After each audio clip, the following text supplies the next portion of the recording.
ಸಮಸ್ತ ನಾಡಿನ ಜನತೆಗೆ ರಾಮನವಮಿ ಉತ್ಸವದ ಹಾರ್ದಿಕ ಶುಭಾಶಯಗಳು. ಐತಿಹಾಸಿಕ ವಿಜಯಪುರ ನಗರದಲ್ಲಿ ನಿರೀಕ್ಷೆಗೂ ಮೀರಿ ಇವತ್ತು ರಾಮನವಮಿ ಉತ್ಸವದಲ್ಲಿ ಸಮಸ್ತ ಹಿಂದೂ ಸಮಾಜ ಭಾಗಿಯಾಗಿದೆ.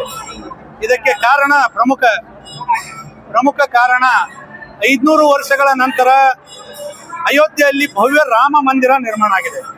ರಾಮ ಜನ್ಮಸ್ಥಾನದಲ್ಲಿ ರಾಮ ಮಂದಿರ ನಿರ್ಮಾಣ ಆಗಿರೋದಕ್ಕೆ ಇದೊಂದು ವಿಜಯಪುರ ನಗರ ಇವತ್ತು ಇನ್ನೊಮ್ಮೆ ಸಾಕ್ಷೀಕರಣ ಇವತ್ತುಗೊಳ್ತಾ ಇದೆ.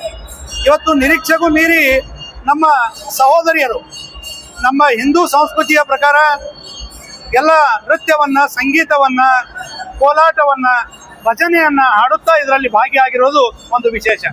ಇದು ಉಮೇಶ್ ವಂದಾಲ್ ಅವರ ನೇತೃತ್ವದಲ್ಲಿ ನಿರಂತರವಾಗಿ 10ನೇ ವರ್ಷ ಈ ಬಾರಿ ಜರುಗ್ತಾ ಇದೆ.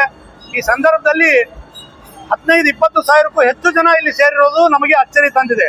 ಇವತ್ತು ಇದು ಒಂದು ಸಂಕೇತ ತೋರಿಸ್ತಾ ಇದೆ. ಶ್ರೀ ರಾಮನವಮಿ ಉತ್ಸವದ ಅಂಗವಾಗಿ ಎಲ್ಲ ಹಿಂದೂಗಳು ಇವತ್ತು ಒಗ್ಗಟ್ಟಾಗಿ ದೇಶ ಕಟ್ಟುವ ಕಾರ್ಯದಲ್ಲಿ ಇವತ್ತು ಸಕ್ರಿಯರಾಗಿದ್ದಾರೆ. ಅದಕ್ಕೆ ಸಮಸ್ತ ರಾಮ ಭಕ್ತರಿಗೆ ತಮ್ಮ ಮಾಧ್ಯಮದ ಮುಖಾಂತರ ತುಂಬ ಹೃದಯದ ಅಭಿನಂದನೆಗಳನ್ನ ಈ ಸಂದರ್ಭದಲ್ಲಿ ನಾನು ಹೇಳಿಕೆ ಇಷ್ಟಪಡ್ತೀನಿ.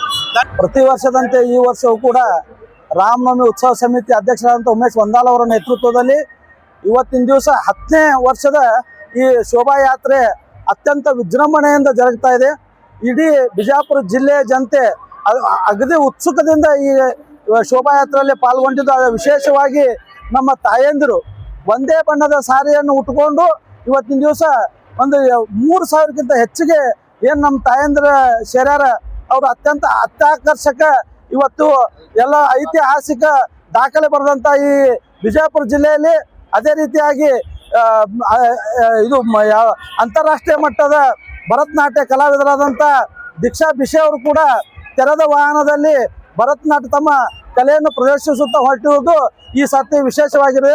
ಅದೇ ರೀತಿಯಾಗಿ ಹಲ್ಗಿ ಮಜಲ ಇರ್ಬೋದು, ಆಮೇಲೆ ಬಹಳಷ್ಟು ವಿವಿಧ ವಾದ್ಯ ವೃಂದಗಳೊಂದಿಗೆ ಮತ್ತು ಅದರೊಂದಿಗೆ ಡಿಜೆ ಕೂಡ, ರಾಮನ ಭಕ್ತಿ ಗೀತೆಗಳೊಂದಿಗೆ ಡಿಜೆ ಕೂಡ ಇಲ್ಲಿ ಇರುವುದರಿಂದ ಸಾವಿರಾರು ಸಂಖ್ಯೆಯಲ್ಲಿ ಯುವಕರು ಕೂಡ ಪಾಲ್ಗೊಂಡು ಈ ಕಾರ್ಯಕ್ರಮವನ್ನು ಅತ್ಯಂತವಾಗಿ ಯಶಸ್ವಿಗೊಳಿಸುವ ನಿಟ್ಟಿನಲ್ಲಿ ಎಲ್ಲರೂ ಕೂಡ ಪಾಲ್ಗೊಂಡಿದ್ದಾರೆ ಅಂತ ಹೇಳಕ್ ಇಷ್ಟಪಡ್ತೇನೆ. ಜೈ ಶ್ರೀರಾಮ್, ಜೈ ಜೈ ಶ್ರೀರಾಮ್, ಜೈ ಶ್ರೀರಾಮ್, ಜೈ ಜೈ ಶ್ರೀರಾಮ್.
बैठे हिंदुओं के राजा अगर अपनी हिफाजत चाहिए तो